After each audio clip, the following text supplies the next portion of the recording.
Umabot na sa 68 tao ang namatay sa sakit ng dengue sa Thailand at pinangangabahan na tataas pa bago matapos ang taon dahil sa nararanasang dengue outbreak doon.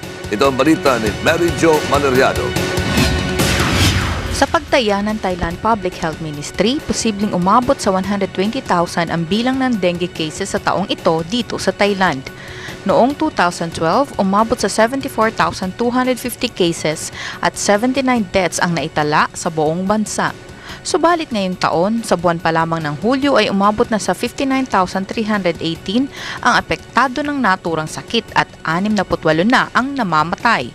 Ang Ram Intra ay isang lugar dito sa Bangkok na madalas binabaha kapag tag-ulan.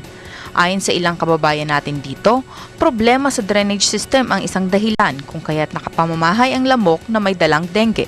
Usually po dito sa Bangkok, Thailand ay umuulan po ng hapon.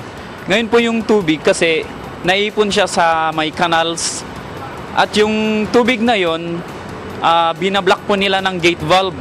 Mula July 10 hanggang July 17 ay nagpakilos na ng may 1 milyong volunteers ang Health Ministry dito upang maglinis ng mga residential areas, paaralan at iba pang establishmento at upang magturo ng mga kaalaman kung paano makaiwas sa dengue at maagapan ang mga sintomas nito.